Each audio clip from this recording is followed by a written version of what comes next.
Welcome to Fix Pro dot in. ನನ್ನ ಹೆಸರು ಶ್ರೀಕಾಂತ್.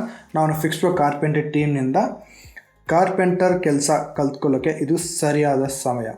ಯಾಕಂದರೆ ಬಂದು ಹಾರ್ಡ್ವರ್ಕ್ ಕೆಲಸಗಳನ್ನು ಕಾರ್ಪೆಂಟರ್, ಪ್ಲಂಬಿಂಗ್, ಪೇಂಟಿಂಗ್, ಎಲೆಕ್ಟ್ರಿಷಿಯನ್ ಈ ಥರ ಕೆಲಸಗಳನ್ನು ರೀಪ್ಲೇಸ್ ಮಾಡೋಕ್ಕೆ ಸಾಧ್ಯ ಇಲ್ಲ. ಸೊ ಅಟ್ಲೀಸ್ಟ್ 30, 40, 50 ಇಯರ್ಸ್ವರೆಗೂ ಸಾಧ್ಯ ಆಗೋದಿಲ್ಲ ಅಂತ ಈ ವಿಷಯ ನಾನು ಹೇಳ್ತಿಲ್ಲ. ಈ ವಿಷಯ ಮೊದಲನೇ ಸಾರಿ ಐನ ಕಂಡಿಡ್ದ ಅವರು ಇಂಟರ್ವ್ಯೂಯಲ್ಲಿ ಹೇಳ್ತಿದ್ರು. ಸೊ ಇದು ಬೆಸ್ಟ್.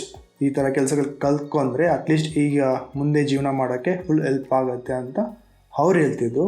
ಸೊ ಅದಕ್ಕಾಗಿ ಇದು ಸರಿಯಾದ ಸಮಯ. ಯಾರಿಗಾದರೂ ಕಾರ್ಪೆಂಟ್ರಿ ಕೆಲಸ ಕಲ್ತ್ಕೋಬೇಕಾಗಿದ್ದರೆ ನಮ್ಮ ಹತ್ರ 3 months ಫ್ರೀ ಟ್ರೈನಿಂಗ್ ಇದೆ, ಪ್ಲಸ್ ಜಾಬ್ ಪ್ಲೇಸ್ಮೆಂಟು ಸಿಗುತ್ತೆ ನಮ್ಮ ಕಂಪ್ನಿಯಲ್ಲೇ. 3 months ಟ್ರೈನಿಂಗ್ ಆದಮೇಲೆ basic physical and paper test ಇರುತ್ತೆ.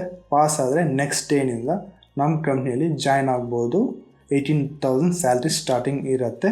ಸೊ ಎವ್ರಿ ಇಯರ್ ಇಂಕ್ರಿಮೆಂಟ್ ಆಗುತ್ತೆ. ಮಿಡಲಲ್ಲಿನೂ ಅವ್ರ ಸ್ಕಿಲ್ ಮೇಲೆ ಡಿಪೆಂಡ್ ಆನ್ ಸ್ಯಾಲ್ರಿ ಜಾಸ್ತಿ ಆಗುತ್ತೆ. ಯಾರಿಗಾದರೂ ಆಸಕ್ತಿ ಇದ್ದಲ್ಲಿ ಡಿಸ್ಕ್ರಿಪ್ಷನಲ್ಲಿ ಲಿಂಕ್ ಕೊಟ್ಟಿರ್ತೀನಿ. ಸೊ ಆ ಲಿಂಕ್ನ ಕ್ಲಿಕ್ ಮಾಡಿ ನಿಮ್ಮ ಡೀಟೇಲ್ಸ್ನ ಫಿಲ್ ಮಾಡಿ. ಸೊ ನಮ್ಮ ಟೀಮ್ ಅವರು ನಿಮಗೆ ಕಾಂಟ್ಯಾಕ್ಟ್ ಮಾಡ್ತಾರೆ. ಸೊ ಆಮೇಲೆ ನೀವು ಬಂದು ಟ್ರೈನಿಂಗ್ ತಗೊಂಡು ಜಾಯ್ನ್ ಆಗಿ ಕೆಲಸ ಮಾಡ್ಬೋದು. ಕಾರ್ಪೆಂಟರ್ ಜಾಬ್ಸನ್ನು ನಾವು ಸೀನಿಯರ್ ಕಾರ್ಪೆಂಟರ್ಗಳಿಗೆ ಯಾವುದು ಪ್ರೊವೈಡ್ ಮಾಡ್ತಿಲ್ಲ.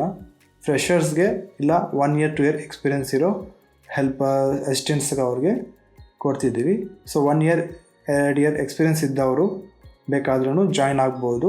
ಬಂದು 1 month ಟ್ರೈನಿಂಗ್ ಇರುತ್ತೆ ಅವ್ರಿಗೆ. ಆಮೇಲೆ ಫಿಸಿಕಲ್ ಆ್ಯಂಡ್ ಪೇಪರ್ ಟೆಸ್ಟ್ ಇರುತ್ತೆ. ಅದು ಪಾಸ್ ಆದ ನಂತರ ಅವ್ರಿಗೂ 18,000 ಸ್ಯಾಲ್ರಿ ಸ್ಟಾರ್ಟಿಂಗಲ್ಲಿ ಇರುತ್ತೆ. ಸೊ ಇಂಟ್ರೆಸ್ಟ್ ಇರೋರು ಫಿಲ್ ಮಾಡಿ, ನಾವು ಕಾಂಟ್ಯಾಕ್ಟ್ ಮಾಡ್ತೀವಿ. ಸೊ ಕೆಲಸ ಹುಡುಕ್ತಿದ್ರೆ ಅಪ್ಲೈ ಮಾಡಿ.